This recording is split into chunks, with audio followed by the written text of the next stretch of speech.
Thank you so much for spending your time with me today. I want to let our listeners know that there's a way that you can help support our organization. If you go to our website at www.thisisfailingjustice.com, scroll all the way to the bottom of the homepage, and there you're going to find a donation link. Any amount you can donate will help us further our mission and reach more people. We believe it's really important to keep spreading the word about the issues that are plaguing our criminal justice system and how we can make it better. It is crucial to keep fighting for the change, and with your support, we can do just that.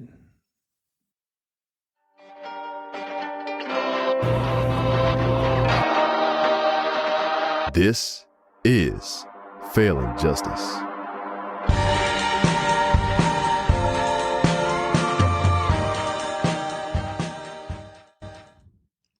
Good evening, America, and welcome to the Failing Justice podcast. I am your host, as always, Justin Carlson. Thanks for tuning into the show tonight. We got another live show. It's only my second one. I'm excited about that. And of course, if you have to leave or you need to catch the rest of it later, it'll always be up on YouTube and Spotify, and as well as Rumble. But we are live in Hello Studios in downtown Dallas on the 9th floor. And looking out this window, it's a little dark right now. It started raining. There's some stuff falling out of the sky that just doesn't look normal. So we don't have the greatest view tonight because it did get dark on us a little early, but we heard the raindrops hitting the window, so that's cool. Glad to have the rain and glad that everybody's here listening. Now, what I want to do is I got a guest with me tonight. I'm super happy that he is here. I want to give him just a little introduction. I don't want to do too much because I want him to be able to talk about his story and his journey. But I got Jose Lozano with me tonight. Jose and I used to I'm just so used to calling him by his last name, Lozano. It's kind of weird calling him Jose, but he and I worked together several years ago over in Gladewater at the police department. We have both since gotten out of law enforcement. He is still out of law enforcement now, and he is in the private sector. Like I said on the post, he's a powerhouse selling life insurance, doing a heck of a job. And so what's crazy is Jose, say hello to the crowd, man. Hello, everybody that's watching. I think we're going to have more people tuning in to this episode as well. Yeah. So listen, Jose, I trained Jose. He was in field training. He started in law enforcement. I was one of his field training officers when I was a sergeant. And so I have the privilege to sit here and say, I trained this guy. I don't know what he retained exactly, but hopefully it was good things. And so it's really cool to have somebody here that I actually trained. And man, fresh off the jet, right? The honeymoon. Yeah, fresh off the jet. Just got married. When? We got married September 8th. September 8th. And you just got back from the honeymoon, landed yesterday? Yeah. Yeah. So he's newly married. Is it appropriate or right to say cancer-free now? Is that where you at on that? I would say I'm cancer-free, but you never know. It could come back, Yeah. Doctors tell me, hey, keep coming to your checkups, keep doing what you got to do, and you should be in the clear, So he had, it was throat cancer? Tongue cancer. Tongue cancer, Yeah. okay. It was spreading to my throat. All right, well. So just to put that out there in case anybody's like, hey, why does this guy sound funny? I mean, he had surgery, but man, I want to hear about, let's talk about your exit out of law enforcement. And obviously you went into selling insurance, life insurance to be exact, yeah. But and then you got diagnosed with cancer last year. Talk about that journey just from, we worked at Gladewater together. I left first. Yeah. I think you and a lot of other people left, shortly after. And, but talk about your experience, man, leaving law enforcement, entering the private sector, and then having this weight on you of cancer. And listen, I want to tell everybody that's listening, like, this dude, I mean, this is just the honest to God truth. Probably one of the biggest motivators. And we were talking just off camera a minute ago.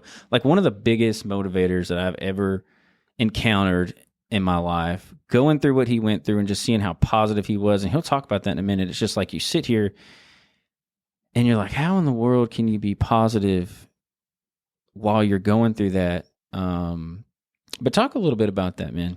Yeah, man, my exit, it was about towards the end of 2018, but I had been planning my exit way before. The reason I was planning my exit was several reasons, but one of the main reasons was I felt like I was no longer in love with it, man. When you get into your career of whatever goal you're pursuing, you're enjoying it, you're loving it, you're putting up with whatever politics, whatever issues are going on, they seem so minor. But as time goes on, you start realizing, this is starting to bother me. This is starting to interfere with my personal life, or this is starting to not be what I want anymore. I think I grew out of law enforcement. And I think what really helped, or what was the push, was one day, at the time I was still living with my parents and I was debating on moving out. And I got into law enforcement at a young age, so I think I was about 26 when I was getting out. And I had been deciding, hey, do I want to live life on my own? Am I still okay with staying at my parents? Because they were like, hey, you don't have to leave. Just help out and pay bills around the house. So I was like, all right. But one day I saw my dad get laid off his job, and he had been there for 17 years. He had a job and he had a business. And the look on his face, man, when they let him go, just like that day, you never want to see your dad go through something. And just the look of shame on his face. I saw the look in his eyes, and I was like, wow, 17 years. I got into law enforcement because I thought it was job security. But then you really look at it, you're like, you're rolling the dice every day. So, I mean, I think at one time, maybe it was job security. At one time, with a lot of risks, obviously. But now I think the risks are even higher. I mean, because you're in the risk of getting attacked by your administration, or getting shot and killed, or getting attacked by the media, or the prosecution side. They want to put a case on you, and who knows, you might end up in prison. I mean, it's just, I think there's so many risks. And I know we used to say, like in the old school days, like, hey, law enforcement is job security, but I don't know if you would look at that like that anymore. No, my perspective changed, man. Once I started looking at it, I was like, man, there's people who are willing to take me out for whatever purpose. It could be because maybe it was that person was, going through a rough day and said, just whoever messes with me today, I'm ending it for them. There's that. And like you said, administration, you say something, you do something either on accident or intentionally, gets you fired. And then getting into law enforcement is hard enough when you don't have connections, which I think is, something that people don't realize is law enforcement. I don't want to say it's like a cult or a secret society, but you have to have your connections because they don't just let anybody in there. And you got to go through a rigorous hiring process. And so you got out. Yeah. What did you immediately go into selling insurance? I can't remember what you did. It was a process because when I exited, I was pursuing a different business before life insurance. I just got into a life insurance company, but I wasn't licensed. I had lined up to start some other businesses, and I flew out to Florida. As soon as I was done, I went to Florida for a conference, and I was excited there, and then come back, and then shortly after a relationship I was in for 2 years that I thought was serious breaks, and I'm like, okay, so I'm now without a career. I'm now without this person. What am I doing? And then I just started self-developing more, and I read a book that at the time when it says if you fully commit to what you're going to do, it's going to feel like a stroke of magic that friends and people are going to pop up and help you get to where you're going. And that day I said, you know what, let me get my license. I tested 2 times and I failed by 1 point the first time and then 2 points the second. And then the third time I was like, man, if this doesn't work, I'm going back into law enforcement. And I said, God, I asked you for a prayer. You sent me a sign, but now I'm asking you for help again. I passed the test with a 71. Thank God. Yeah. Third time's a charm. Oh, yeah. So I committed to it, man. I said, you know what? This is a sign that I'm going to stay in here. If I stick it out, God will reward me. If I stay loyal to the journey. And I got out to go into life insurance because I was praying one night, man. I said, hey, God, I know there's more purpose for me here than just being in this small town. And if I go to another department, you got to start from the bottom, work your way up, seniority, all that hierarchy stuff. And I didn't like that. I was like, if I'm working harder than the veterans, I should be able to kind of advance and get privileges that are offered to them. But it's different in law enforcement. So when I was praying to God one night, it was actually in the PD parking lot in the unit. I like Lakewater? Lakewater, yeah. Like I was Unit 50, 51, where you one go? of those two. And I was sitting there, and I remember looking up at that orange street light in the back of the PD where we would come in and out. And I was just saying, God, send me a sign that I'm meant to do something big with my life. Like late at night, there's not much activity sometimes. It's slow. So I was reading books and watching people on Instagram, younger people than me, being successful, living a flashy lifestyle. I'm like, what are they doing that I'm not? And I said, I feel like I'm in a fish bubble, that I have a certain area I can only go to and be involved and do. And it kind of gets boring when you put away your usual suspects. You don't have people to play cat and mouse with. And I said, you know what? I don't see myself being here for the next 20 years, especially in a toxic environment. So when I was praying for this opportunity, man, some guy reached out through Facebook. And the only reason I opened his message was because as soon as I got done praying, he messaged me. His name was Jesus. Jesus. Really? And people laugh about it, but I'm like, I'm serious, dude. That's the only reason I opened the message. Right after you got done praying? Right after, like less than 2 minutes, the message came in. It was at 2 a.m, dude. Wow. And so the guy offered me an opportunity, says, hey, how would you like to learn about life insurance? I was like, I don't know anything about it. I'm 26, about to be 27. Didn't have a clue about it. And he said, would you like to make $1,500 part-time? I was like, part-time? He's like, yeah. Dude, we were making. Oh, yeah. I tell people at the time. Trash money. Very trash money.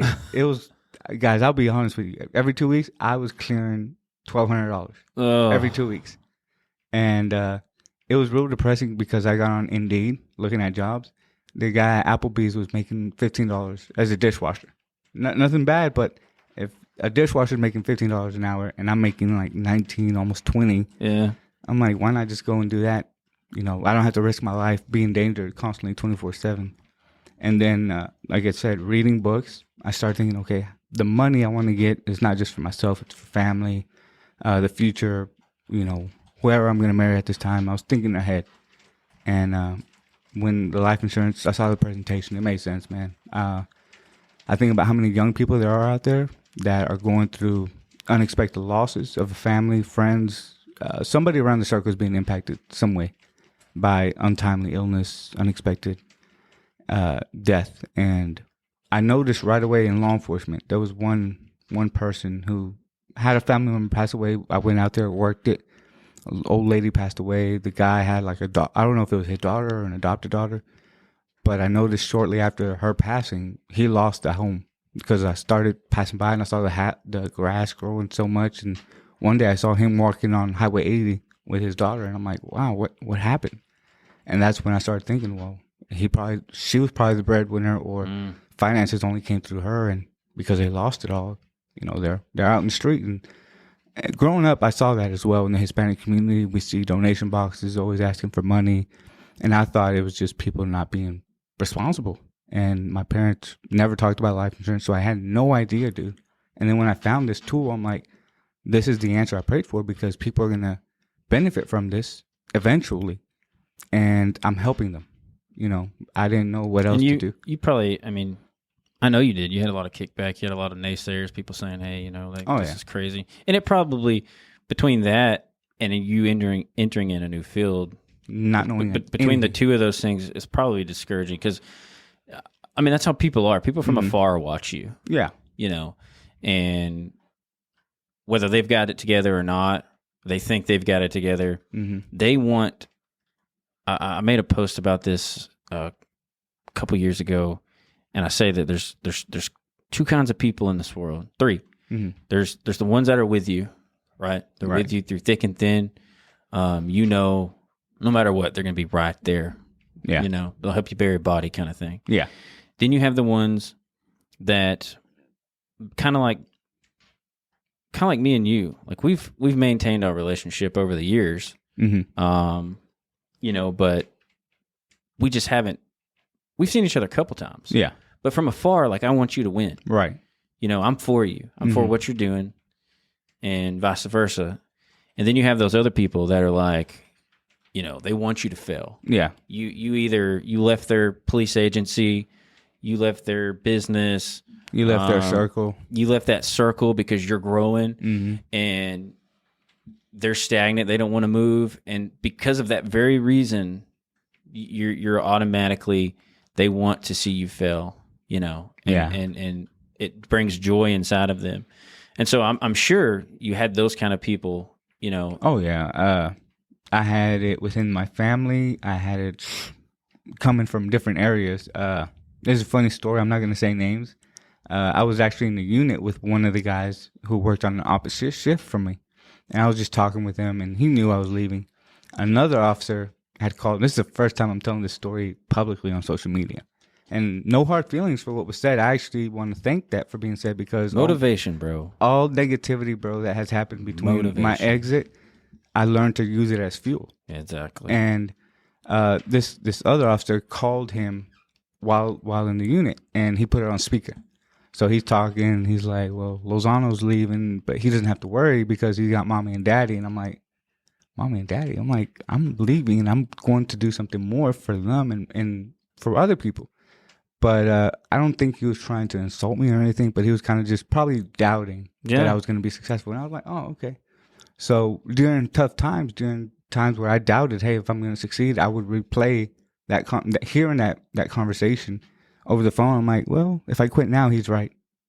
So do I let him be right, or do I prove him wrong? So pushing through everything, man. A lot happened with the ending of the relationship, ending of exiting out of law enforcement. I did try to go back several times when times got tough.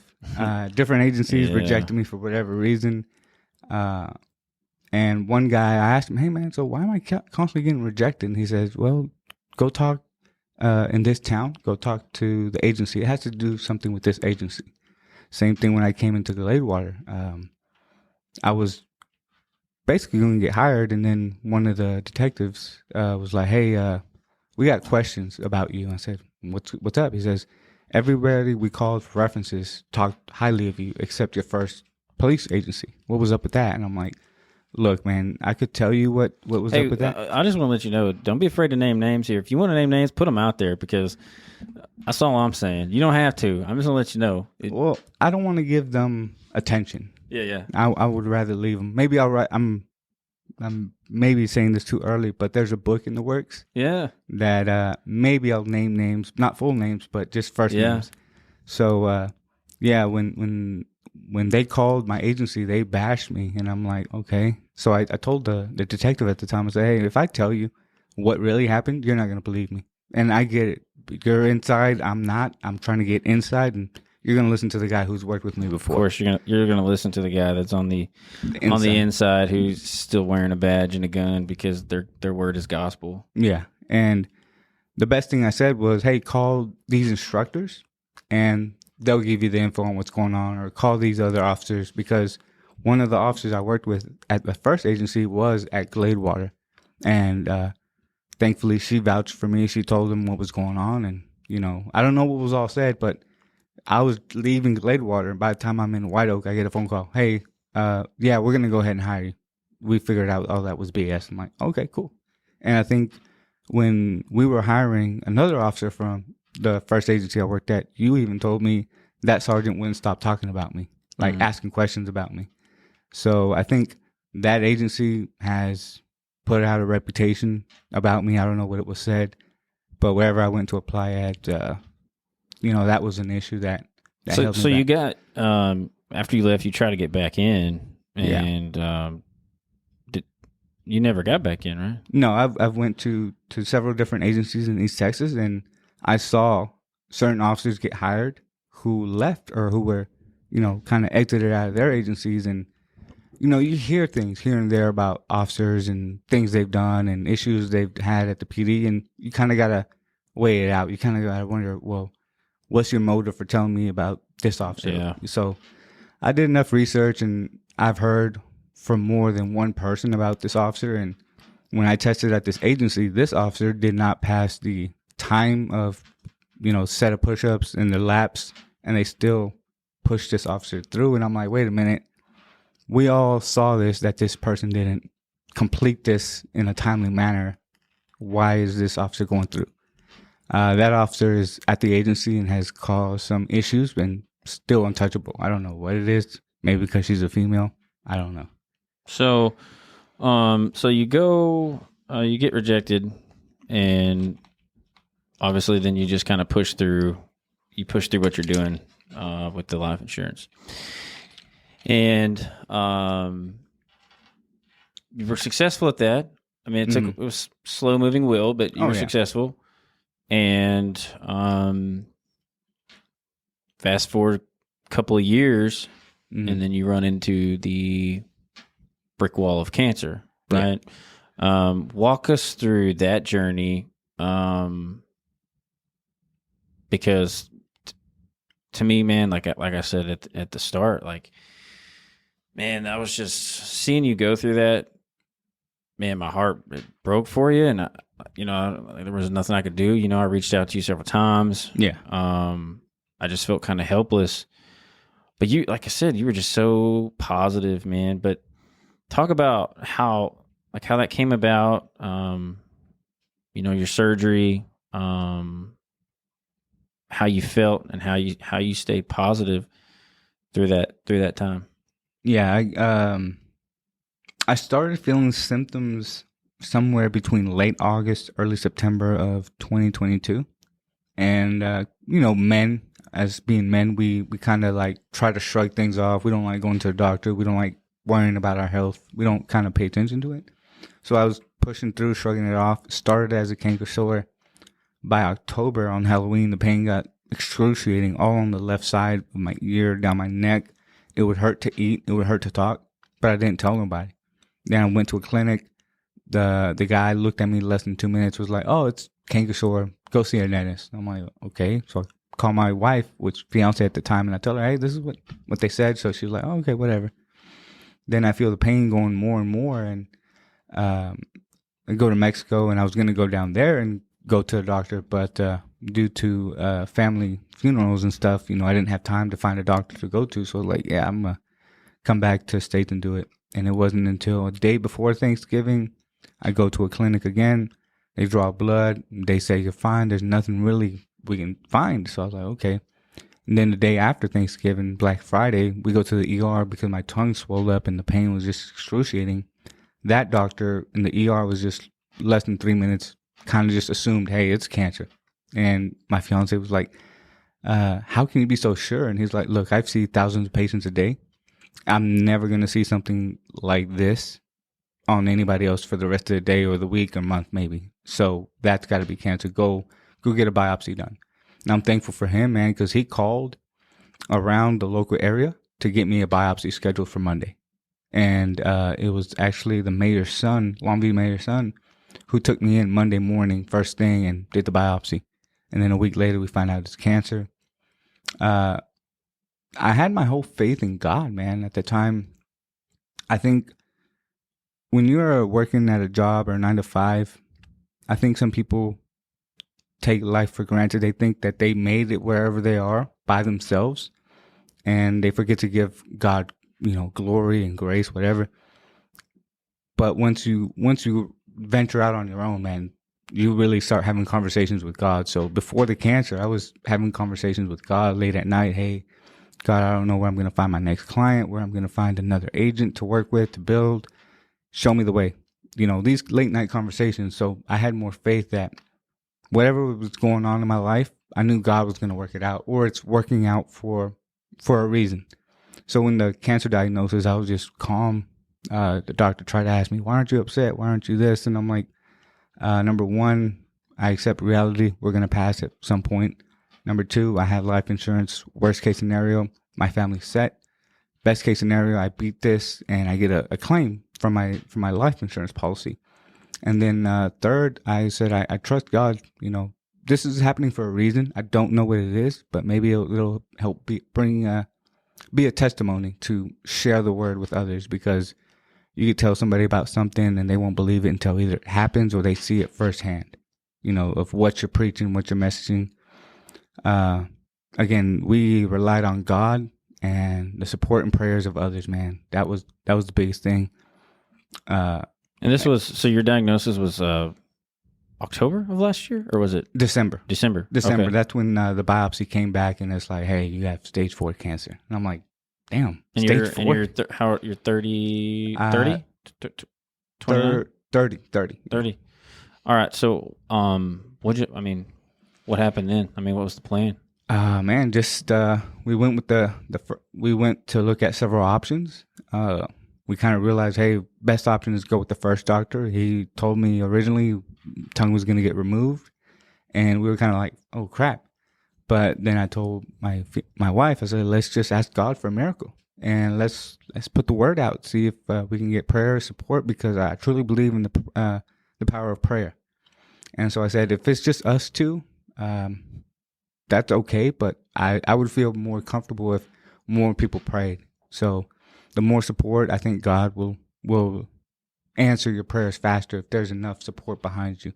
So when we prayed shortly a week before the surgery, good news came of a third option of, hey, we could dose you with a high level of chemo and hopefully it shrinks the tumor. And we said, okay, let's roll with it. And again, been doing self-development way before. I've read plenty of books about the power of the mind. And so I said, okay, here's the testing phase. Will my mind be powerful enough to get me through this? As long as I keep my faith in God and remain positive.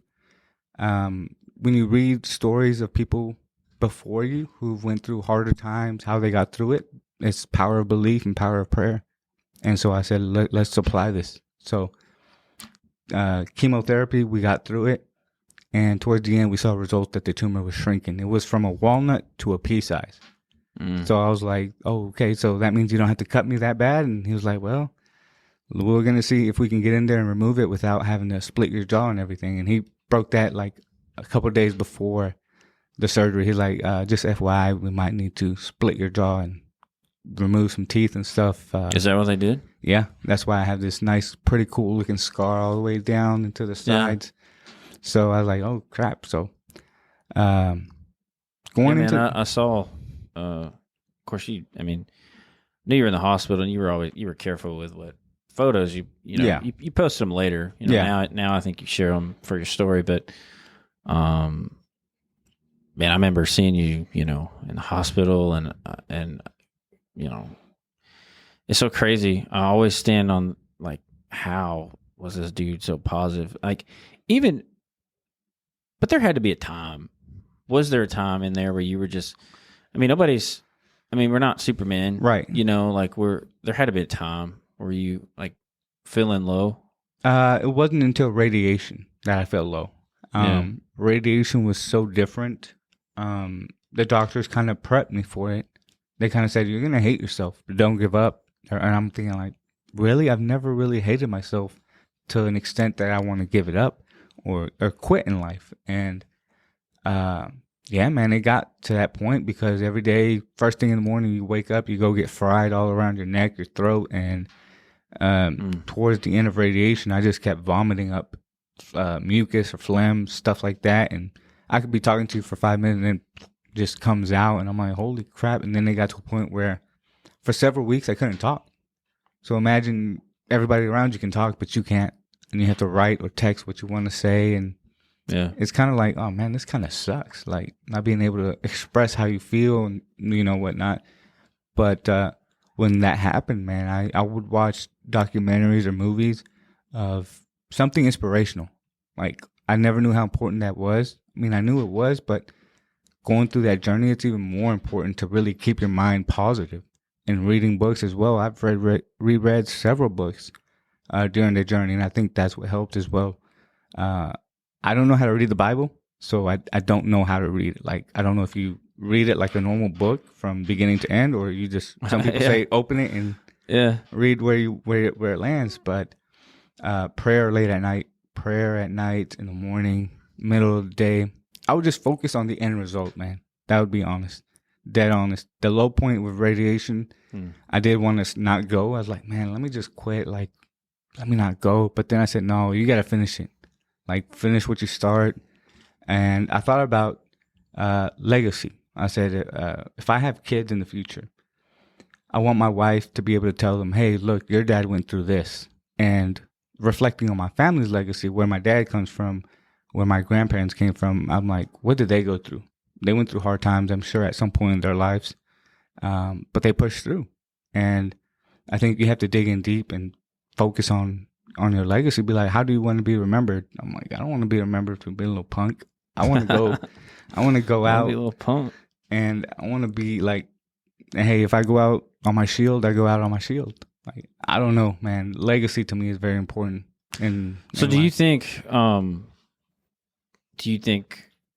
had this happened to you, and you know, I kind of asked you this before we started, like you know, I saw that picture you holding. I wish we would have brought it to put it up here, but I saw you holding the picture of that check, you know, and to me, just my thought process, you know, maybe it wasn't yours, but my thought process was, when I saw that, I was like, okay, like, this dude's heavy in the life insurance, and here he has gone through cancer. He's on the other side of it. He went through a hell of a journey. He stayed positive, and he's holding this check up, and it's like, my thought was, he has a story, okay? All of these things had to have happened for you to hold that check up. Oh, yeah. And so to me, you have that story to tell to your clients, you know, potential future clients, like, hey, look, this is my story. This is what literally happened to me. And if I didn't have this, you know, I would be in a world of hurt. And that's probably the truth. I mean, because, I mean, you couldn't work, dude. You couldn't talk. I actually worked till the last week of my surgery, like doing appointments when I could, submitting policies while getting chemo. I think I shared a few photos of me in the hospital getting chemo, and I'm working on my laptop, like submitting some policies. And, you know, I was meeting with clients, and some people were like, really, you have cancer right now? I'm like, yeah. But I'm willing to be here because I want to make sure you get protected. Like, to me, it's very important to help as much people as I can before my time is up. Like, and I knew that about you, dude. When you were different in law enforcement, when you were different and you're not like the rest, you stand out. Oh yeah, I was, and like,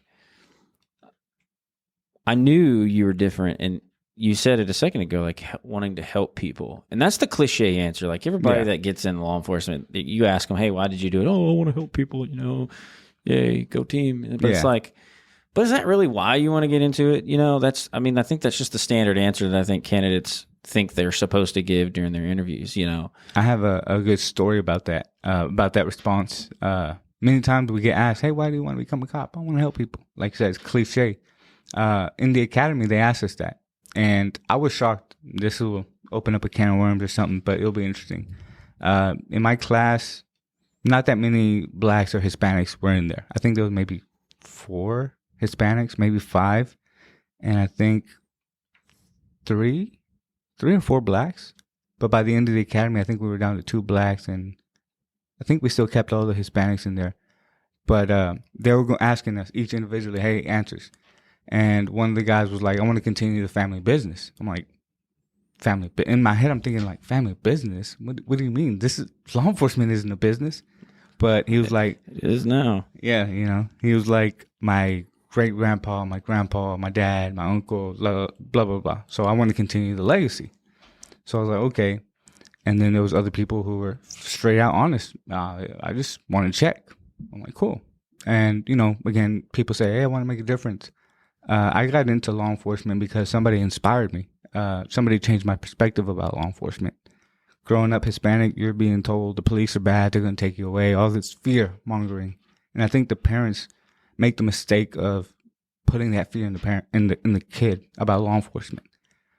So mindset has to be changed. And this one officer changed my mind, man, because I was clueless at 18. I didn't know what I was going to do at high school. And so this one officer's like, hey, what do you think about doing after high school? I'm like, I have no idea. He says, do you ever think about becoming a cop? I said, no. Do you think I could become one? He's like, yeah, why not? And that was the first, that question, that response, why not, started growing in my head. Why not? Why not become a cop? Why not, do something that is supposed to bring honor? You look at an officer, you see respect, dignity, integrity, all these positive qualities. And I was like, yeah, I want to do that. So told my family, and they were like, you become an officer? No way. You're Hispanic. They're not going to hire you. And so then I asked him, hey, so what do I need to do, or how do I go about it? And he's like, go to the academy. I was like, that's it? He says, yeah. I said, do I got to go to college and get a degree? He's like, not really. He's like, but if you want to, you can.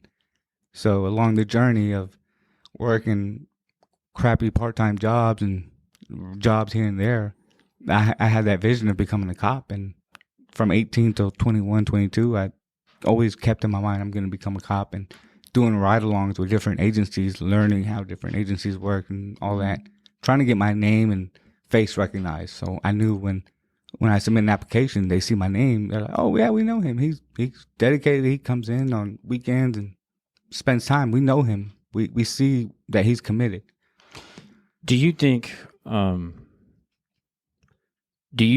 way that you were in law enforcement, your mindset,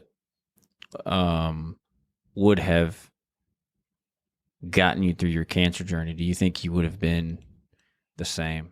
I mean, because you've always been a positive guy, I'd say for the most part. But when you're in that profession, it's a struggle, right? Like, oh yeah. In some areas, it's a struggle. Yeah. So, do you think cancer hit you when you're beating those streets at 2, 3 o'clock in the morning? How your mindset, your perspective, your positivity? How do you think? Do you think it would have been the same? No, I think I would have struggled. I think I would have definitely struggled. And I kind of had a feeling about, we're going to get into a subject of mindset in law enforcement. And the best reference, or the best way I can kind of explain it is, I don't remember. You're going to laugh. People are going to laugh at me. But what Spider-Man movie is it when he gets Venom? The black suit. Is it Spider-Man 2 or 3? One of those. Heck, I don't know. So my kids would know, but I don't know. Watching that movie, I saw him go through a change. He was a positive, happy guy. Then he gets this better power, but it comes at a cost of making him negative, pushing people away. And that's what kind of law enforcement does to you. If you stay in it long enough, if you don't have a healthy ventilation system of getting out the negativity that we see on a daily basis, it seeps into your spirit, your soul, your mind, and it consumes you unless you have a healthy way of releasing it. So no, I don't think I would have handled my cancer battle the way I did if I was still in law enforcement. Well, because I could tell you, the negative impacts that, I'm back in it now. Yeah. Totally different though, right? It's not. I can't compare the two from where I used to be versus where I am now. The negative impacts it had on me, my family life, my mental health, and there was no help for any of those things. No. I mean, some agencies claim that there were. Like, they would say all day long, hey, yeah, we got a, good peer-to-peer program, and,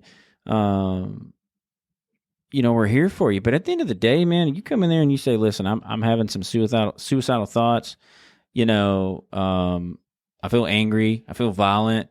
I hate everything around me. If you go in there and you tell your administration that, you're done. You're done. You're done. You're a liability, and they're like, hey, get them the hell out of here. And they to this day, and I know some people are taking strides. Some agencies across the country are taking strides to better that, but it's still behind the curve. Oh yeah. So, but that's a culture that's bred from generation to generation to generation. So the problem becomes, it's been that way for so long, and that's what people are teaching the new guys as they come in. They're continuing to teach them those same things. Yeah. And at some point, just like it's like I said earlier when we were talking, you got to break the generational curse. Yeah. And We have to make changes. It's the same way within the profession. Yeah. There's like this weird stigma that if you ask for help, you're weak. You're mentally weak, or you're I don't want to say that word, but you're a pussy, basically. Oh, Jesus Christ. And that's how you're looked at. Hey, I got on my podcast that it's explicit, so just FYI. Yeah, I should have confirmed. That's all right. That's all right. Everything says explicit. Yeah. So, that stigmatism is still there, and officers need help. We're human. At the end of the day, we take the badge off. We work for 12 hours and we're home, hopefully, for another 12, sometimes less. Yeah. And I think same thing with the military, man. They deal with the same issue, humanizing themselves again and being vulnerable. They don't have as much help. I know a realtor in Longview. She became an agent with us, and she kind of told us stuff that she dealt with and had to overcome, and how the military life is. And she's like, yeah, there's not enough help, and people don't want to admit they need help. So that's why we have suicidal rates with veterans as well. But in law enforcement, man, there's got to be big changes being made. The way hiring process is done. We need to raise the standards. I think law enforcement has kind of lowered the standards in some areas. I've always said this. I don't think you should be able to be a cop until you're 25. I'm gonna be honest with you, because I think about the crap that I was doing from in my early 20s. Yeah, I'm not gonna talk about it. Yeah, and I know I trained you. I know some stuff you were doing. Yeah, and it's like, dude, you can't go to Florida if you want to go rent a beach condo. You can't rent a beach condo until you're 25. Yeah. You can't go down here to Enterprise and you can't rent a car until you're 25. Mm-hmm. But you're telling me you can go through a 6-month academy at 20 years old, as long as you're 21 by the time you graduate. You can go carry a gun, carry a badge. You already have the ego, right? Because they instill that ego in you when you're in the academy. You were supposed to be a badass. You're not weak. People out here trying to kill you, mm-hmm. And you got to stay on guard. And while all those things may be true, people do want to kill you, right? There has to be a balance. Yeah. There's got to be a good blend, because you cannot just live your life that way. Yeah. On duty and off duty. Yeah. And I think I had some great instructors in the academy, and every weekend they said, hey, no DWIs and no family violence. That was 2 things they would say to us before we go leave for the weekend. And I think because, like, say, hey, like, don't drink and drive and don't beat your wife. Yeah. Don't get into any kind of those crimes, because then you're out. And because that's what cops do. Yeah, like it's a reality. Some people won't admit it, but some people know of an officer who's having issues in his relationship and putting hands on, but she's not willing to say anything because he's the breadwinner or he's the provider of the family, and she's like, well, if I put him away, there goes my my security. You know? But one thing as well is jokingly that one of the instructor was like kind of saying, you're gonna be the cop that does this, you're gonna be the cop that does that, and he pointed to me. And jokingly, he said, you're going to be the cop that's going to be banging the Whataburger chick in the back. And I'm like, what? Why me? He's like, man, you're young, you're good looking, and you're single. He's like, in 3 a.m., you're going to be bored. Listen, I think we all know an officer that was banging the chick in one of them restaurants at some point or another, right? I mean, that's funny. That's funny. I cannot confirm nor deny, Yeah. But, you hear things. You do, yeah. And citizens don't always lie. Sometimes they tell you the truth. And that's the thing, man. Sometimes, and I'm sure you can attest to this. When you're deep in it, mm-hmm. right, and you're working, and that's your life. You live it, you breathe it, you sleep it. Like, you don't believe when you're embedded in that culture. You don't. When a citizen comes in and they want to complain, mm-hmm. what is the first thing we say? Oh, that's bullshit. Yeah, that's like they're exaggerating. But being out of it and seeing what happens, what really happens, and you open your eyes to things, and you're like, Okay, a lot of that stuff probably wasn't BS. Yeah. Well, actually, while I was in it, I actually believed some of the citizens. This is weird. I was responding to an alarm call one night and driving by the high school, I see a group of kids fighting. I thought they were fighting for real. So I'm like, what do I do? Do I break up the fight or do I go check out this alarm? I get on the radio and just kind of say, hey, there's a group of kids fighting. After this alarm check, I'm going to go over there. So go back, talk to the kids. Turns out they were just play fighting, typical teenage kids. And we're just shooting the shit, just talking. And then they asked me one day, they're like, hey, are you sleeping with an officer? I'm like, what? They're like, yeah. I said, what do you mean? They're like, well, we've seen 2 units parked out here on this area of Gladewater, and one of the units is rocking back and forth. And I'm like, what? And they're like, yeah, it's you, right? I'm like, dude, I don't work with a female officer. So not on my shift. Man. I said, I'm not the one doing this. So they're like, but does it happen? I said, look, bro, I don't know. Well, did you just see, I think maybe it was South Carolina? Yeah, I know which video You know what video I'm talking about? Yeah. That bald-headed officer? He's Yeah. got a black girl. They're kind of like kissing up next to the car. Yeah. He opens the back door of the car. At a playground? Man, I was going to put that on this podcast a couple weeks ago, and we got focused on other things. But he opens the door. She gets in the back, and then that fool gets in the back. And they're at like a soccer field. Yeah. Because there's somebody filming it. They got the Yeah. camera up, and they're like, oh, man, he's getting in the back seat. And it's like, so yeah. Yeah. I mean. It happens. And, man, so much stuff happens in law enforcement that if you were to tell the public, they wouldn't believe you. They're like, there's no way that's happening, or there's no way that this is going on. And you're like, dude, it really is. Like, I was different in law enforcement because before I got into it, I was hanging around the wrong crowd. Not doing stuff, but just learning how they move and operate. Because in my mind, I'm like, I want to be a cop. But how do I become a really good cop is I learn how to think like a criminal, study them. So when I go into the field, I know where to look, how to talk to them, how to treat them, how to win them over. And I think that helped me a lot in my career was I always remembered, hey, at the end of the day, I'm human and I got to treat people with respect. And I don't know if you got wind of it, but our friend Terrell at one point pulled me aside and was like, hey, man, how do you know so much about gangs? Are you involved? Are you part of them? Were you ever a gang member? Oh, Terrell. And I was like, oh my no, gosh. bro, where are you getting this information from? And he's like, well, this deputy at the county is shocked that you know so much about the gangs you bring in, the gang members you arrest and everything. And they talk highly of you in Gregg County. I'm like, really? They talk highly of you? Like, well, that's what he says. And he's curious about how you know so much. And I'm like, well, number one, I grew up around some of them in school. Number two, I went to gang courses on my own time. I paid out of my own pocket to go to these trainings and get certified.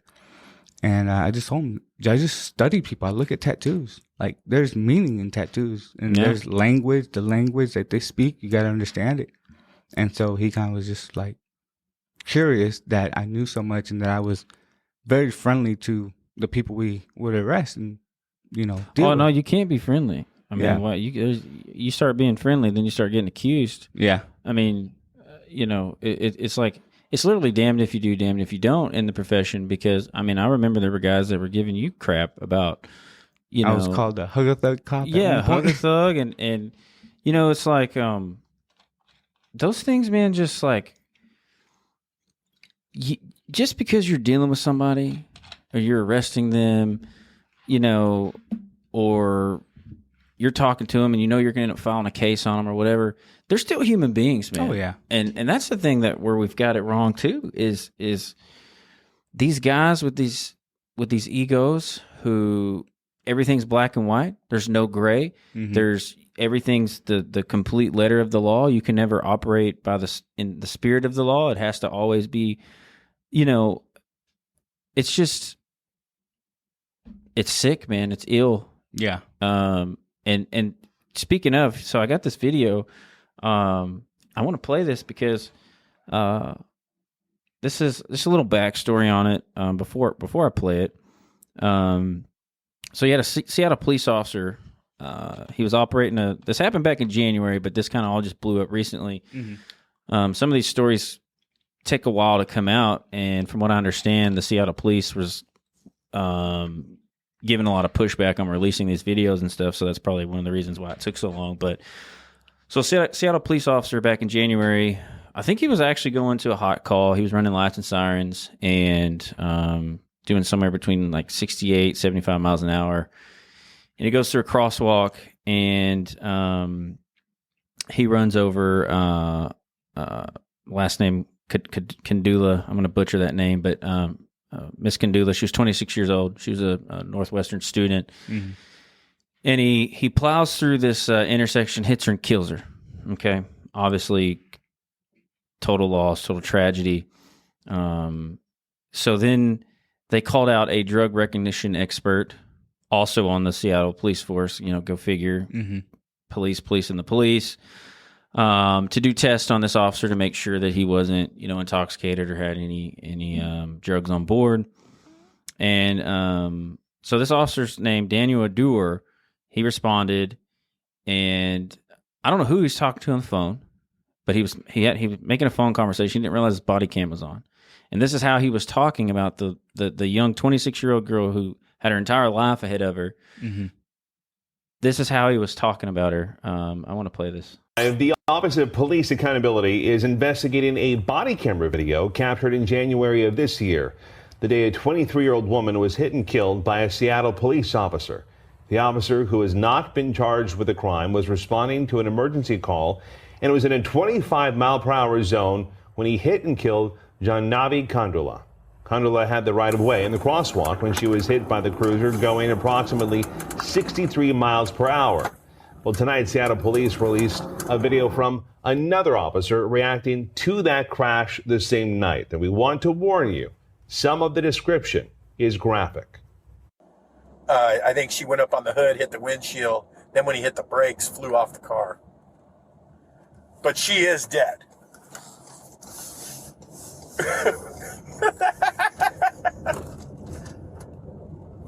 No, it's a regular person. Yeah.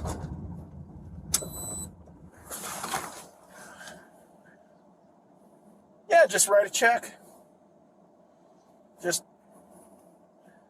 Yeah, $11,000. She was 26 anyway. She had limited value. Wow. And I mean, come on, like what? And so before because I'm going to dive off and talk about, there's a point to why we're bringing this up. Yeah. This guy had been a cop. He shouldn't be a cop. Real quick, go over some of his disciplinary record. So in 2010, Adur was one of dozens of officers who savagely beat a suspect, or he's mentally ill, causing permanent brain damage. Seattle PD settled for $1.75 million. In 2014, he received a complaint for a woman he arrested who claimed he sexually harassed her in a holding cell. There was no audio of the incident, so they issued a training referral. 2015, Adur punched and choked a homeless man inside the ER at Harborview Hospital. Seattle PD's Force Review Board ruled that the force was unjustified, but ultimately cleared him. 2016, Adur was investigated for using force against a black woman while she was handcuffed. This was prohibited by SPD policy, obviously, unless there are exceptional circumstances. They also ruled conveniently beyond the view of the in-car video, it was lawful and proper. So this is like, 2016, he was investigated for punching a woman in the face. He was cleared of any wrongdoing. 2016, he was suspended for 4 days for taking part in an arrest while on an off-duty ride along with his brother, who was an officer in another jurisdiction. He violated the person's Miranda rights and failed to report the arrest to a supervisor. 2018, he was also reprimanded for making demeaning, unnecessary comments about a woman's mental health during a traffic stop. And the one I want to highlight, I got another video here. For full transparency, this was like a really, really long video. So I did edit it just to so we're not sitting here looking at all the crap we don't need to look at because we don't have all night. But the video I'm about to play, so Adur was one of several officers who stopped 2 Mexican immigrants under false pretext. The officers were caught on camera verbally abusing them and roughly arresting them. One of the officers, Corey Wilson, and I'm about to say a foul word here, so if you got any children, listen. He threatened his partner that was with Adur. He threatened to skull fuck one of the arrestees. And so here's portions of that video. It's just about 3 minutes long. I want to play it so everybody can get an idea. So who this is the officer that was on the video that we just played, and 23 years ago. So this will kind of give you an idea of what he's been doing for 23 years.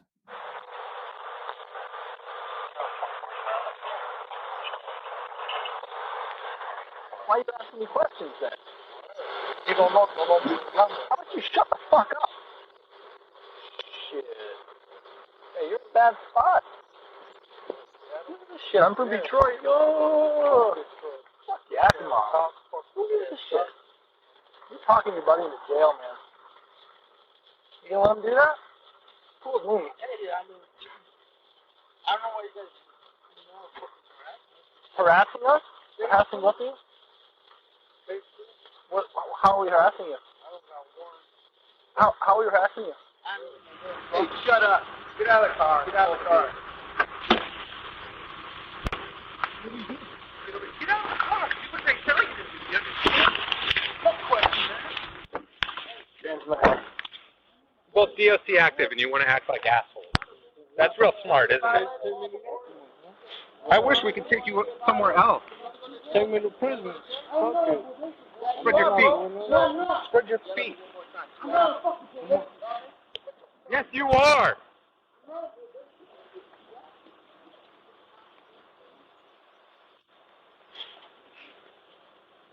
Are you going to make poor decisions like your buddy over there? You guys are too tough for that, right? Yeah. I'm trying to do my job. You're trying to make a living on the street. Let's don't suck my dick here, all right? I know you don't fucking respect me. I don't have to have respect for you, but we can at least pretend, all right? Each other like men. You're not going to treat me like one. I know you won't. Just because I wear a badge, I don't have to treat you like one because you're a criminal. I know. Hey, man. He'd like that. All the schools are Yakima, all the schools. This is not Yakima, homeboy. This is a big city. You talk like that to the talk like that to the police, you get hammed up. Well, I'm not a Yakima country fucking bumping police officer. You know what I'm saying? You guys act like that over there, what do you weigh, man? Like $140? Yeah, $140, but I bet y'all take it, man. Break your neck, homeboy. Yeah, put me on the camera. This badge is the only thing that's preventing me from fucking you and dragging you down the street. All right. So clearly that's the same officer, you know, he's been doing this for over 2 decades now, behaving that way back in 2010. Here's this 2023 making fun of a girl who just, I mean, these are clear and obvious issues. And I think you and I can both sit here and say, you know, we have been around guys like this, a lot of guys. Yeah. I mean, a lot of guys. But that's what they ingrain in you. Mm-hmm. You know, it's fun to sit back there and banter back and forth with the suspect and talk crap to him. And, you know, I mean, you heard what he said right there. He said, you know, you talk crap to the police, you're going to get hemmed up. Like, where's that legal? How is, you know? And so this is what we are facing. And you got guys like me who come out here and I call this BS out. And I'm hated by a lot of law enforcement because of it. Like, oh, you're just sitting over there Monday morning quarterbacking, you know? And I'm just like, well, if the shoe fits, you know what I'm saying? Like, and I think those people that may hate what you're talking about or don't agree with what you're talking about is because either they're doing it themselves, they've been a part of it, or it's an ego, man. They in their head is you don't disrespect the police for whatever reason. But I think we have the freedom to express ourselves, if I'm not mistaken. Yeah. And in the academy, they told us right off the bat, you can't take anything personal. You can't be offended. You're in this profession, and you can't afford to get offended. But why? Why does it? You can't get offended, but it still happens. Yeah, and you know how many people I said talked about my mama and my daddy and my wife and so much stuff. Yeah. I remember one call we were on. Some girl was just being disrespectful as hell. I was in training phase, and I was like, "Holy shit!" And what was said, and she needed. Sometimes officers need to say things. They don't need to use power. They need to put people in perspective. The best advice I was given was, don't fight back. Use verbal judo instead. And I think that's why I didn't have that much hands-on incidents. If you remember, I never deployed a weapon or pepper sprayed anybody. I got close to tasing, but for whatever reason, right when I was about to pull a taser, they stopped, and I'm like, okay, cool. Well, obviously we're trained in de-escalation. Yeah. That's supposed to be a big deal. We have all these trainings, and I've said this before, officers just go into the trainings and they sit there and they're just there because it's mandated. Yeah. And they have to get their hours. And so it's like, I'm just here because I have to be here. Like, oh, I got to work tomorrow. I don't want to be here, and they don't pay attention. And then for whatever reason, the instructors don't care. Don't hold them to They just give the answers out. Yeah. Okay, it's time. We're just going to have answers, okay. Yeah. Let's read the question. Is it A, B? And everybody just like, you get 100. Like, you just get 100 for showing up. TCO, Texas Commission on Law Enforcement, they do their best trying to regulate all this and do their audits and stuff. But, it's a problem. You said it, ego. So you have this guy, this cop, a doer, who is obviously, I would like to know how many divorces the guy's had. I want to know what kind of family background he has, because it sounds like racism was instilled in him. Oh, 100%. Like, yeah.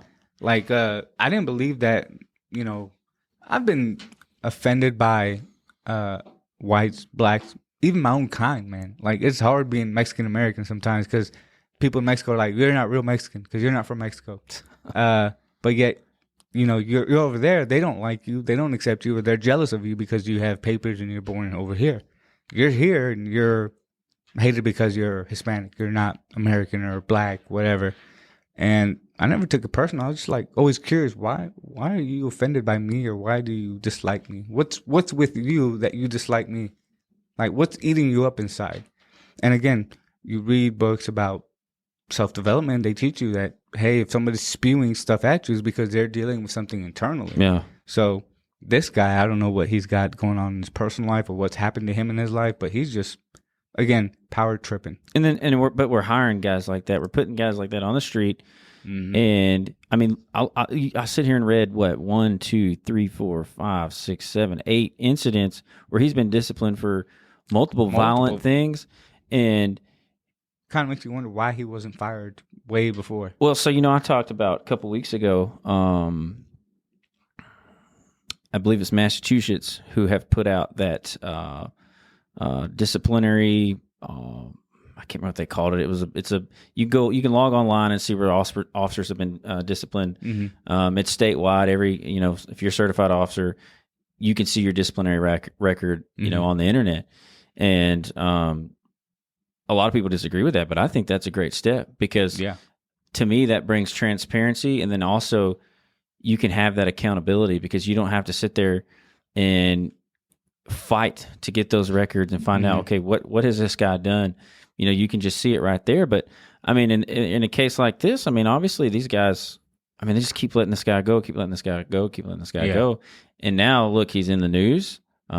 He's made their agency look bad, and then he's made law enforcement as a whole look bad. But we're still letting this crap slip by. And I think a lot of times nowadays people think, agency administrators think, oh, well, we're shorthanded. We got to, but man, there's no place for this. No. I always question, why do the good cops get fired so quickly, but, the ones who have committed way worse things are still there? Like, yeah. How are you still in, and this guy who, I don't know, maybe did something super minor, nothing big deal, is kicked out? you know. And then, like in your case, you know, I don't know what you did at your first agency. Oh, I actually want to talk about that. To you know, piss those people off. It's been some years since we had this conversation, but you know, it sounds to me like you were doing what you were supposed to do. I was actually wanting to be a real cop. So everybody knows I got my first foot in the door at a college, you know, a college police department, and I actually was not going to take that. I was actually applying in Houston area, I think in Katy, and I went down there, tested everything, was going through the process, and they basically said like, hey, if your paperwork comes back clear and everything, you're golden, you're in. And I was like, oh, okay, cool. But I had submitted so many apps at other departments and gone through so many hiring processes. When I came back from Houston, I was making the drive. The college officer, the college chief, called me and says, "Hey, how did poly go and whatever?" And I don't know if I did bad or good. The polygraph examiner said indifferent, or he couldn't get a reading. Inconclusive. Yeah. So I was like, man, I don't know. I think I failed. I said, I don't know how I did. And he says, oh, well, yeah, don't worry about that. We'll just go ahead and hire you. And I'm like, what? What's the point of putting me through a poly if you're still going to hire? Like, Hey, get me started on that. I questioned it. And so I was like, all right, you know, and he kind of said, hey, FYI, if you're on board with us and you make it a full year, you get college for free. So I was like, okay, this is when I thought you still need college to be successful. So I was like, okay, I get some experience, hang on for a year, take some classes. It works. You know, that was my mindset. No brainer. So I took him up on the offer and I got started. And I started really quick, started realizing he just wants me to be, you know, a cop that just waves and walks people to their cars, not actually do real police work. And I started digging and finding stuff, and colleges may not like it, but a lot of their athletes are involved in gang activity and drugs distribution. And I started diving into it and getting tips from people in the dorms, and they're like, hey, why aren't you going to bust them? At one point, there was a dorm where you could tell that dorm was used to just break down weed. And I got tips about, from a trooper one day. He called, he says, hey, I'm in Orange, Texas. I just stopped a car that came from that college. And he says, I don't know if it made a delivery, but this car had a shit ton of marijuana, and the driver admitted that they were delivering to your college. So I just want to give you a heads up. So that night, I could smell it so strong, dude, in the air. And I was like, where is it coming from? And we were told that if we suspect some dorms of having drugs, we could call the canine, and the specific canine handler would come and bring the dog. Well, there was a certain officer there who, at the time, I was catching on that he didn't like me doing police work, real police work. He kind of just wanted to keep it mellow and chill and just turn a blind eye and don't mess with the students. Just kind of let them go. And yeah, we called the canine handler and everything the next day, and they bring the dog. All of a sudden, that dorm, spotless clean. And that officer was not present. He was kind of standing so far away, shooting me mean mug looks, and I'm kind of like, why are you mugging me, and why are you not over here, like, kind of helping with the search and, you know, figuring out where this is coming from? And he kind of just, we didn't get along, dude. We bumped heads. One officer told me not to talk in the squad room, that it was bugged. I didn't believe it. I was young at the time. I'm like, why would they bug this? Why would they bug this? And I was saying some stuff. You know, I was saying, F this, Sergeant, F that. And I'm like, I don't give a, you know, one of the officers was Galindo. You know her? Yeah. And she was like, dude, you can't be saying that. I'm like, I don't care if, you know, I don't think they have this bug. I don't believe it. So I was just blurting out stuff. Next thing you know, we're having a meeting about respect, about how you can't say certain things. I'm like, huh. So in one mindset was like, maybe Galindo snitched on me. But then I'm like, I don't think she would do that, because she's even paranoid about the room. Mm-hmm. And she was telling me, no, don't say it. And sure enough, we had a meeting the next day, and the chief indirectly says, if you want to go kick down doors and do this and be, you know, badass, go join the military. And I'm like, okay, so why do we have to have everybody here? Why can't you just talk to me? But I was on probation, you know, 6 months, FTO, all that. Well, I'm getting towards the end of it. They pull me aside and say, hey, FYI, you're not going to pass your FTO. I'm like, what? They're like, yeah, we don't see it working out. So I was like, what do you mean? They're like, well, we're going to give you two options. Either You can willfully resign, Oh, and we yeah. give you an honorable discharge, or we blackball you. And I was like, what? And they're like, yeah. And at the time, being fresh into the department and everything, you don't know these terminologies. I didn't know. So I'm like, what's blackball, blacklisted, all this? I'm like, never heard of this. So I'm like, all right, I'll resign. So I think because I was not willing to play whatever role they wanted me to, they were against me, and they were like, we don't want this guy. And dude, that follows you, right? Yeah. So that follows you. I mean, you said you did get hired at Gladewater. Yeah. But then, fast forward several years, you're out, you want to get back in, you have to reface that. So I had the same problem with Palestine PD. Mm-hmm. You get me on this rant, I don't mind naming names because, I stirred up stuff over there, Mm-hmm. but it was stuff that needed to be stirred up. Oh, yeah. I mean, Yeah. everybody that follows me, they know. And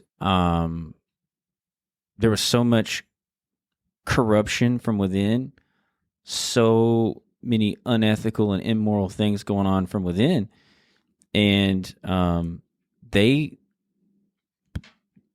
blacklisted me, blackballed me, even though I left because I was fed up with it. Yeah. They come up with some crap after the fact, and I can't wait for this to go to trial. Y'all can play this in the trial if you want. They said that I didn't investigate a case. Mm-hmm. I've talked about this before. It was a sexual assault case. They said I didn't investigate it, and that they had to go back and reinvestigate it, and that I should be indicted and in prison. Mm-hmm. But that's number one. That's not true. Yeah. But that's what they have to hold on to. They want to find something. So then they put something in my file after I left, which I played hell to get. Mm-hmm. I had to go through many hoops to get my own records. Like, I wasn't trying to get anybody else's records. I wanted my own. And I had to fight the Attorney General's office and all this stuff to finally figure out what the hell was in there. And I finally saw it. Mm-hmm. I got what was in there. And it was a letter after I left stating that I didn't investigate this case, that I lied about it. And so what they did was, when I applied at other law enforcement agencies, they took that, and anytime a law enforcement agent came to talk to them, they pulled that little letter out or had an off-the-books conversation, hey, you want to watch out for him. And cops just blindly believe cops. Yeah. They just, hey, he's got a badge, he's got a license, they have a piece of paper, because cops can't write bullshit down. They can't lie. No way could they lie, or could this, not be true. It's just because they didn't like me. Yeah. And so a lot of times, man, the good cops don't last. No, because they don't like, because it's that culture. It's that bred culture from generation to generation, and it never stops. There's never an end to it. And we've got to put an end to it, or it's just going to keep happening. Look at, I talk about this every episode. Look at the trust that is just gone. It's shattered right now. Look at the general public, the communities, and they have so much distrust for the police. And I would say rightfully so, because, what else are they supposed to think, man? And it really hurts the good cops, for when the good cops show up on scene and they have a good heart and they really want to do something, they really want to change.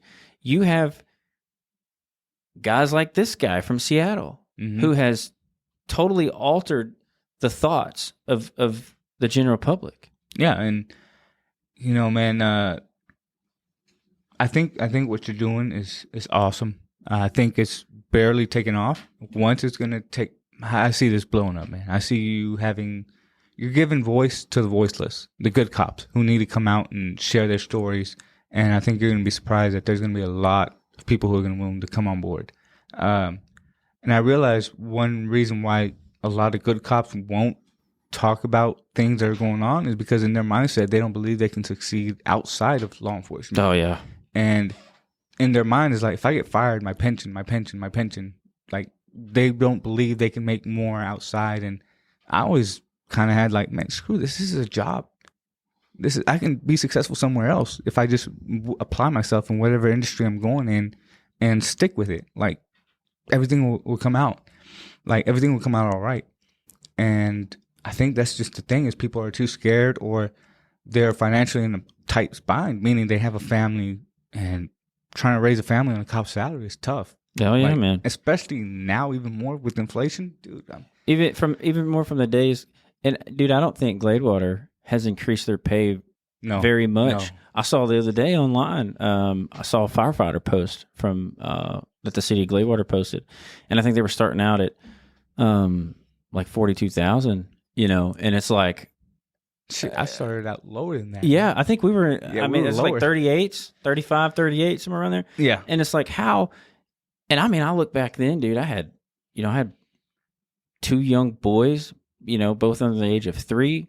I had a stepdaughter, 6, 7 years old, wife, like. But just imagine, you're right, like now, and it's hard to find, dude. It's hard to find good jobs out there. Oh, I I think a lot of people are gonna apply at UPS. I don't know if you've yeah, I heard. saw they were And they were picking up their pay. They're about to lose cops because cops are gonna realize, hey, I'm risking my life over here when I could just be delivering packages and making roughly Who 100K. wants to deal with this crap? Nobody wants to deal with what you have to deal with. And so, I got a lot of grief for getting back in the profession recently. And here's my thing. This is my take on it. I come at it now with a totally different lens. Mm-hmm. Totally different lens. And my goal is to truly make a change, but not the cliche change. Yeah. You know what I mean? Yeah. It's much deeper than that now. Yeah. Because we have to start within. Mm-hmm. People don't realize the war that is raging within the 4 walls of any police headquarters, any given police headquarters across this country. Yeah. Right here in Dallas, Texas. Anywhere. There is a war. We are at each other's throat from within. Mm-hmm. How in the hell can we serve the public? It's all political. Yeah. It's for political gain. Oh yeah. And your head is just a step as a ladder to climb up, and it doesn't matter. They'll put their cleats on and they will stomp that head to climb that ladder, dude. And that's why a lot of the problems, I believe, are from ourselves. Yeah.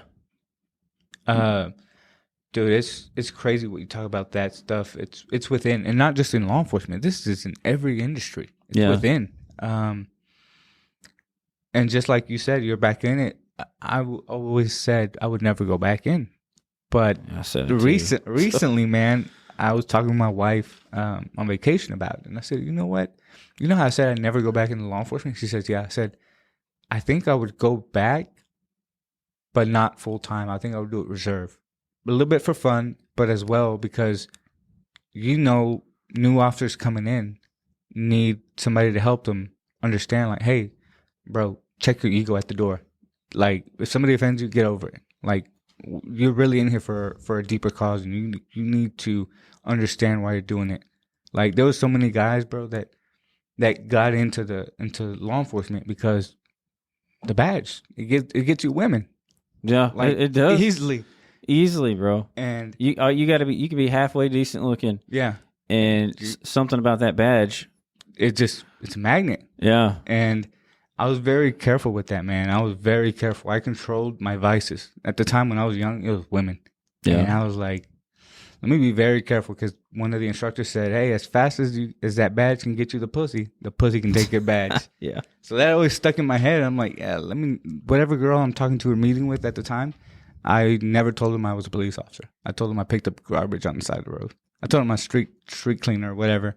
I was like, if you like me, even though I have a crappy job that I made up, then you probably like me for me or for my looks, whatever the case may be. And how many officers Flip out the badge. but how many officers have we seen that have been destroyed Oh, countless. because, and they call them badge bunnies. Yeah. I'm not sexist by any means, but within our profession, a woman who goes for cops they're called badge bunnies. Yeah. And how many guys have we known that have had destroyed lives because of a badge bunny? Yeah. And that's a real thing. And you're right. I mean, exactly what you said.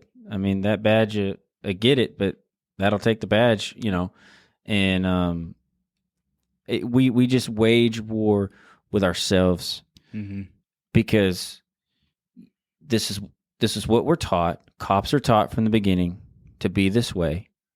And 10, 20, 30 years, 40 years into it, they're alcoholics, womanizers, narcotic users, anger problems, steroids. Oh, yeah, that's a big one right there. You know, I mean, you name it. Everybody has their vice. I'm not talking trash about vices, man. But what I'm saying is a specific group of people, law enforcement, we are entrusted or should be entrusted by the public to go out and do a job and do it. You know, Lady Justice wears a blindfold, right? I had Richard Miles on a couple weeks ago, that podcast. I mean, all because somebody wanted to make an arrest and somebody wanted a statistic, and that man spent 15 years in prison. Yeah. You know, and it just boils down to, what are we teaching from within? Yeah. Why aren't we calling each other out on BS arrest? You know, I had one incident. I don't know if I got the other officers in trouble, but I remember an officer pulled up to a scene. He saw people pull out guns. He was first on scene, called everybody for backup. We all rushed. There was people from neighboring cities in the area, and it was at the time I was investigating a certain gang that was starting BS around the town. And I have my contacts who would tell me, hey, this gang is operating in your area, be aware, and, FYI. So I was working on this, and that person that we put everybody in cuffs, basically. And there was people screaming that the guy that I was holding on to, that I had in charge, like in my arms, they were like, he didn't do anything. So I'm like, okay, well, I'll put him in my unit temporarily, we'll figure things out. We're clearing up the scene because this was close to shift change. So everybody you want to go home, you don't want to deal with NBS. And I'm kind of like, okay, so they're going. Okay, what about the guy I have? And I think the sergeant or the officer who I asked that to was just not wanting to go home and just get over with. He's like, we'll figure it out. I'm like, what? Like, we'll figure it out? Yeah, everybody's going. We'll figure it out when we get there. I'm like, why not figure it out right now? Yes. There was 2 witnesses that gave written statements that said that the guy I had in my unit did not do anything, that he was not part of it. He was just standing by. And so the guy was like, I'm going to jail. I'm like, as of right now, bro, that's the way it looks, but I'll see what I can do. I was that guy who's, if whoever were taking, it was something I could work out with him or lower the charges, whatever, I was willing to do it. If the arresting officer did not have enough PC to, the way I looked at arrest, man, was if an attorney's looking at this, can he dismiss the case? Do I have enough to prove that, hey, yeah, this guy, either he was seen by you, there's video of him committing a crime, like there's more evidence than just my word to prove that he committed a crime. And that's how I worked most of my arrests, man. Like, and a lot of times, it's like you said, you roll up on scene, and this is where it's a problem. I had a case a while back. I actually went to trial on it. It was a murder trial. The guy got acquitted. Yeah. Okay. And this was just this year, and there was 4 or 5 detectives at multiple different scenes. Okay. And we are all calling each other and just taking for face value that detective that's on scene over here is competent and that they know what they're doing. It's 3:00 in the morning, that they're not freaking, hungover from 10, 11 o'clock when they were, right, drinking all their gin and tonics. Right.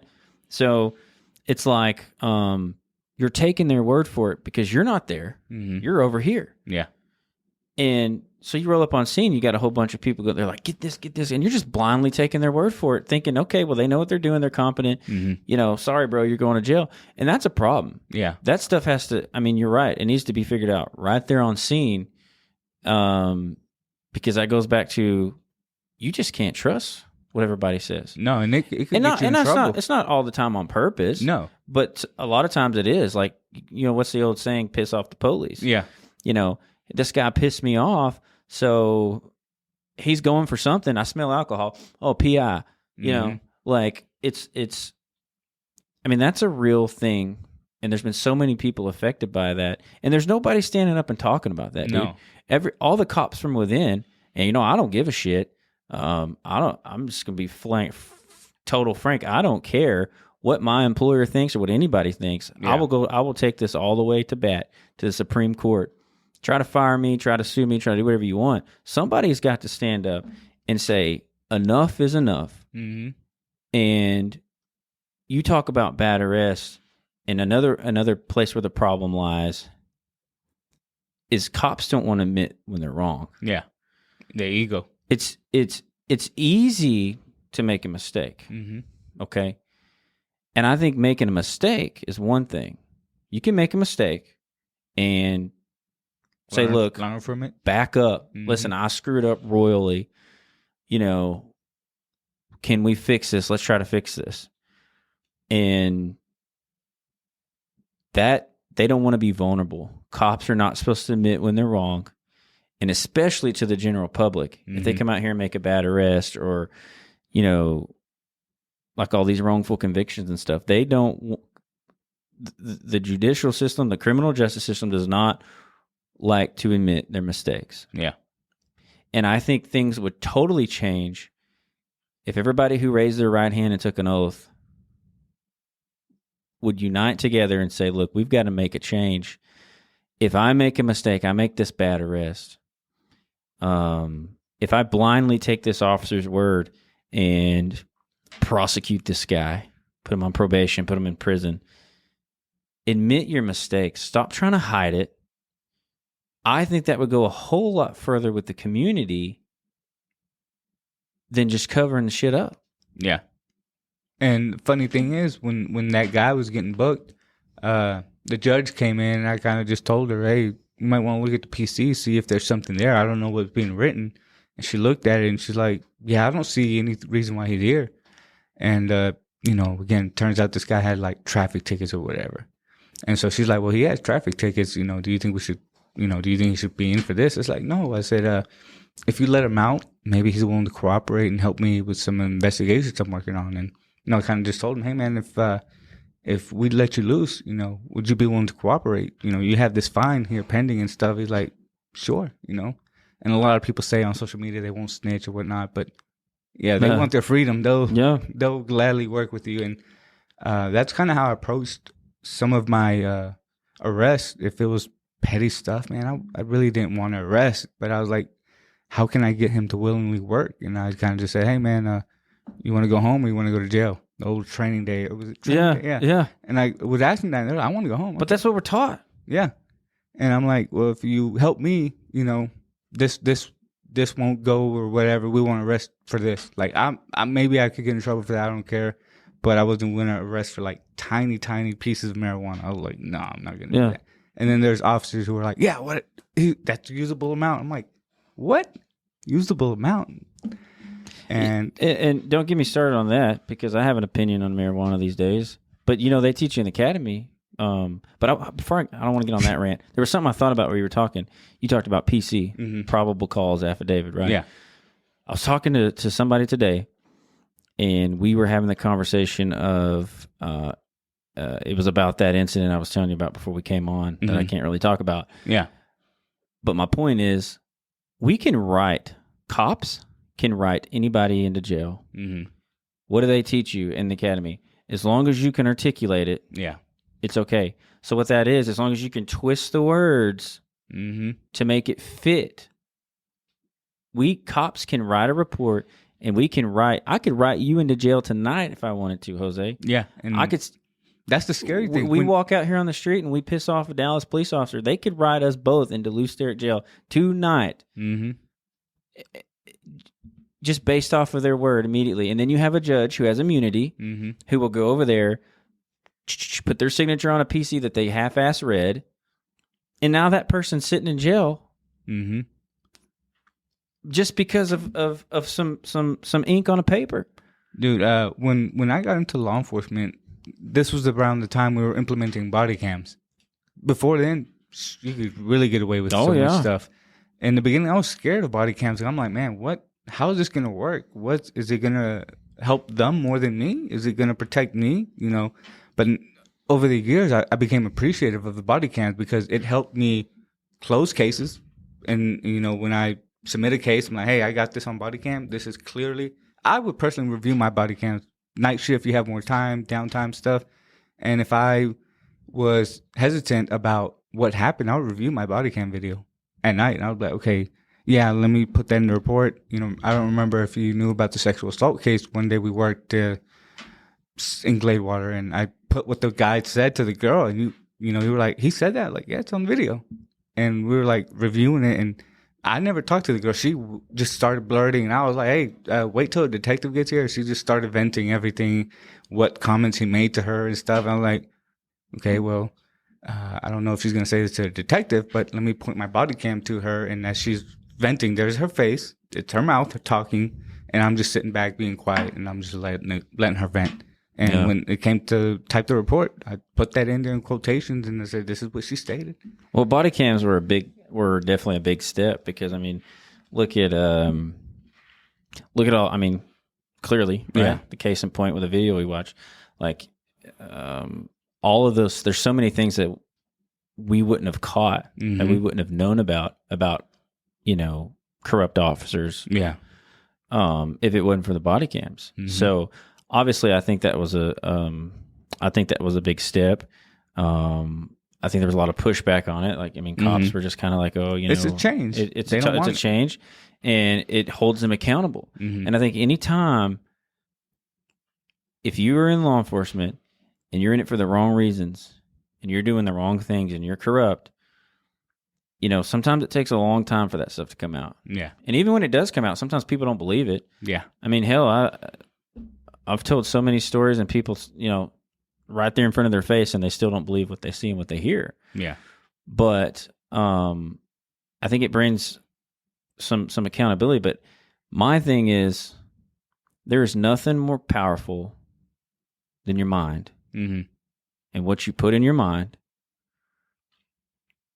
You mentioned you wanted to know how this guy was, what his upbringing was. You know, we all were raised differently. Oh, yeah. We all have our implicit biases that will take effect on any given situation. And so you have police officers, you know, who've listened to racism their whole life. And, you know, I argue with people all the time. People say, well, racism doesn't exist in law enforcement. And I say BS, because it does. Is it running rampant? Is every cop racist? No, but it does exist. I've seen it. And it's what you put in your mind. And I think the biggest change, truly, I mean, if we're going to make a change in law enforcement, if we're going to make a change in the entire criminal justice system, or as Richard Miles puts it, criminal legal procedure, if we're going to make a change as a whole, it literally starts at that police training, in the academy, the hiring processes within the four walls of the police department, and in your mind, because your mind is so powerful. And we have to admit, okay, we're doing this wrong. We're teaching the wrong things. You know, it's okay to be big, and it's okay to be tough, because there's a time and a place for it. But you don't have to do that all the time in every situation. And I think the biggest change, it's going to come from within. It's going to come from what we are teaching these men and women that are putting these uniforms on. And if we're teaching them the same thing over and over and over, it's just a hamster wheel, and it's not going to stop. No. I've been talking, there's got to be change. You know, I don't know the exact way. That's a starting point. You know, the academy is one point. But as well, we have to change admin, you know. Because admin it's something else. It's a different animal, man. I never got high enough, but I've seen stuff happen where certain agencies, it's a dog. What would you call it? A dog and pony show? Yeah, dog and pony show. You know, when some people get promoted, you know, they kind of tell you, hey, you should try and apply for this and that, and you go through the process thinking it's going to be fair game, but there's already an agenda made to who's going to get promoted and who's not. Well, that's it, man. And you just because you see a sergeant on the street with stripes and that person's in charge of whatever scene they're on, you automatically look to that person and you say, okay, they know what they're doing. They've been promoted. You know, they've been tried and tested. They have knowledge. But a lot of times that's not the case. No. because of what you just said, the promotional processes that are happening, Mm-hmm. dog and pony shows, especially in civil service. And I don't think you've ever worked for a civil service agency, but I did. In a civil service agency, as long as you hold the position under the rank that you're trying to go for 2 years, Mm-hmm. you can take that promotional exam. Yeah. And as long as you pass as long as you get a 71 or a 70 over a 69, or some, I could make a 98 and somebody can make 100. That person that makes the higher score on a freaking test that asks the stupidest of questions is going to get that promotion. Yeah. And it doesn't matter. It doesn't matter what their disciplinary record looks like. Mm-hmm. It doesn't matter. None of that matters as long as they've passed that test. Yeah. And then you have non-civil service agencies Mm-hmm. like Gladewater. Gladewater's Yeah. a non-civil service agency. And if somebody likes somebody in their mind, hey, you can put in, you're eligible to put in for it. But in their mind, they already know who they want to choose. Yeah. And so you can sit them down, you can ask them all the questions on the review board, but it doesn't matter. Yeah. I've always said leadership is not a matter of the mind and the heart. Mm-hmm. And I'll argue with anybody. I don't think you can create a leader. I think leaders are born. Now you can cultivate them. Yeah. You can build them. You can build them. Give them, and that's what Rob Vine did to me. Like Mm-hmm. he tapped into what my potential was. Mm-hmm. And I don't mean that in a prideful way, like, Yeah. oh, I'm just a natural born leader. That's not what I mean. Yeah. He saw some potential. He saw potential in me, and he allowed me to grow that. And I'm thankful for it, but you can't just put anybody in leadership. That's in any organization, but Yeah. especially in law enforcement. Yeah, I was hesitant about ever wanting to become a sergeant because I kind of, talked to some of the other ones, and I asked them, hey, so how is it? Or, what does it feel like? And some of them are like, dude, I would rather just stay patrol because it's too much responsibility and liability on me and the pay isn't that great. What's crazy is, people that I would arrest would kind of ask me, hey, Lozano, when are you applying for sergeant? Because, man, you're a hell of a cop. And I'm arresting them, bro. And they're telling me they want me to be a sergeant. And I'm like, no, it doesn't work that way. And It's because you treat them like a human being. Like you had a humanistic approach to your encounter with that person. And you didn't make them feel like they were dog crap on the bottom of your shoe. Yeah. And, it's funny that so many officers do that, man. Either unknowingly, unconsciously, whatever, or because they come from military that they still have that mindset that I can talk to you and treat you whatever way. And I'm like, dude, that's not how you win people over. Yeah. I think something that in the academy should be instilled is how to win friends and influence people. I think that book should be implemented. Exactly, in the academy. man. Even the academy, it's a dog and pony show. Yeah. They are cramming all of this mandated training at you in a short amount of time. And I don't know if your academy was this way, but my academy was this way. They were all big on, we've had, we have a 95% pass rate. Yeah. Our pass rate is this, and this is good for the state because Numbers. they see that we're teaching but really at the end of the day, they're just reviewing the test and literally giving you the answers. Mm-hmm. And if you have no choice but to go in there and pass, you're not really retaining. If you don't, I'm going to be honest with you. I mean, obviously, I'm in law enforcement, so I'm kind of taking a dig at myself here. But you don't have to be smart to be a cop. No, you You really don't. All you need is a freaking GED. And can go in there and retain just a little bit of because it's repetitive. Yeah. Hey, what are you supposed to do at a 4-way stop sign? And they go over that over and over and over and over and over until you have that ingrained in your mind. And it's just the numbers. It's a statistical game. And I think you personally know that there's people who have degrees in the Oh my God. in law enforcement and think because they have that they Yes. know so much. But they are horrible at working with people, working with others, even in their own department. And I'm just like, man, that's why nobody wants to work with you, or nobody wants to back you up, or nobody wants to be involved with your cases, because you think you know it all, and it's your ego driven. I'm like, They run around and they wear that bachelor's degree on their lapel like it's, look at me. And I'm not knocking school, man. I think, no, I'm not knocking school because I really think it's important. But when you go and you're learning curriculum, it's not teaching you. That's why I say on the job training. Mm-hmm.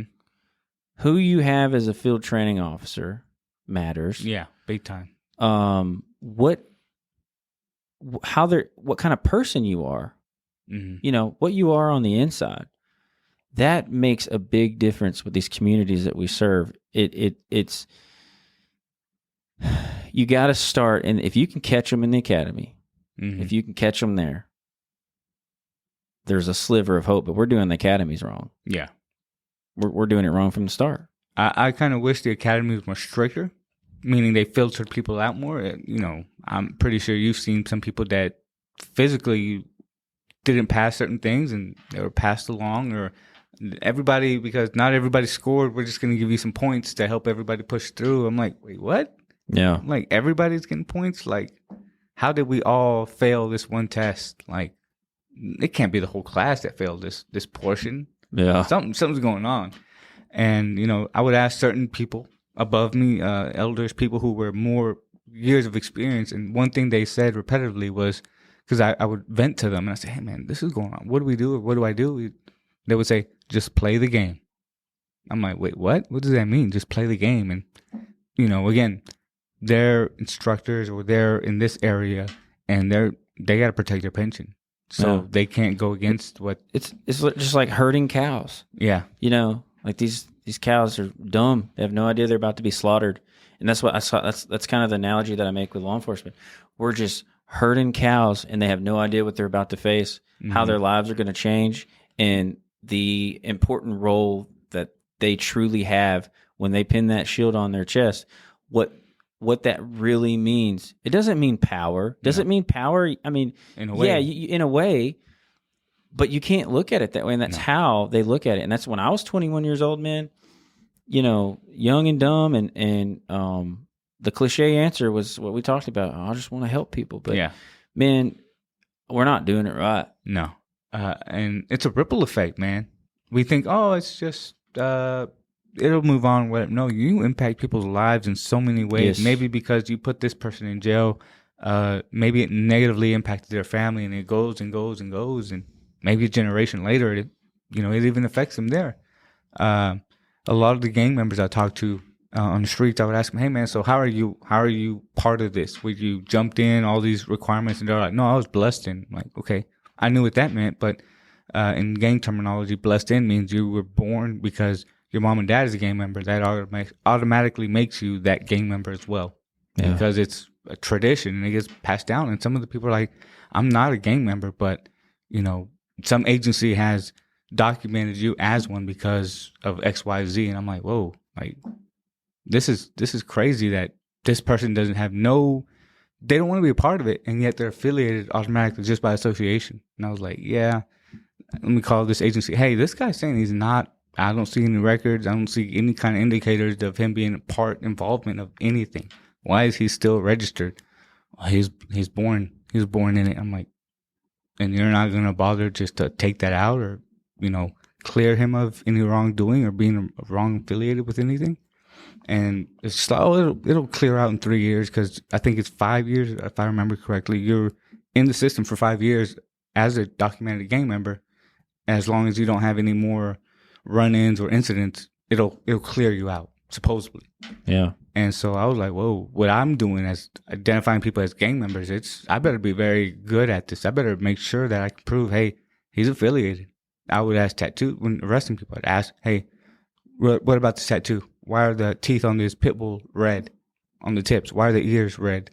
Why do you have a star that's red? Why do you have the 5 as an S? Why do you have this? And they're like, man, how do you know so much? I'm studying this. Yeah, because you don't want to do something wrong. I don't want to do anything wrong. I want to get clarification. I want you to tell me and admit X, Y, Z. Because assumption can make an ass out of you and me.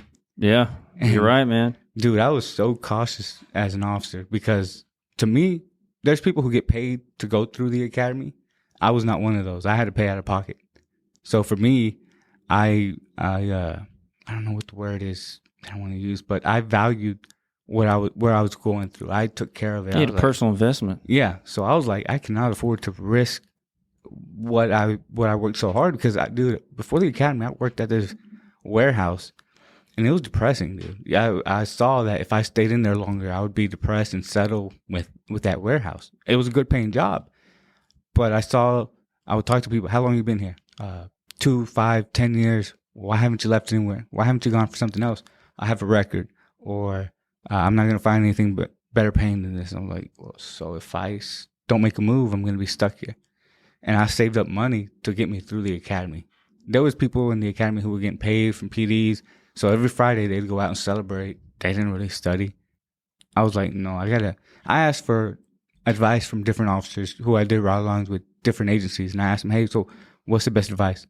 They're like, get around a group of people who are serious as you are and don't, party and waste your time. They're like, just focus.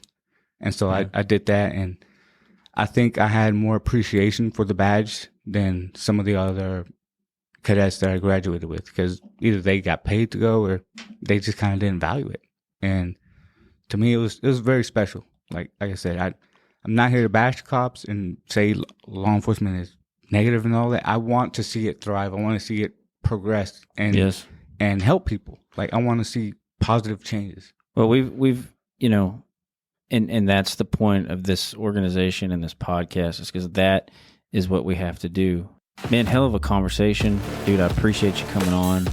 Congratulations on getting through the cancer, getting married. You're about to make another big change. Man, I wish you all the best. I hope everybody listening really enjoyed the conversation. I appreciate you coming on. Guys, I want everybody to remember you can get this podcast on all the major podcast platforms.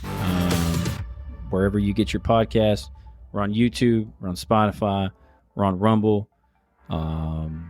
Check us out. Go follow Jose Lozano. Also, if you need life insurance, he's your dude. Tune in next week for another episode. Jose, appreciate it, man. Appreciate it. Thanks for having me on, man. All right. Good night.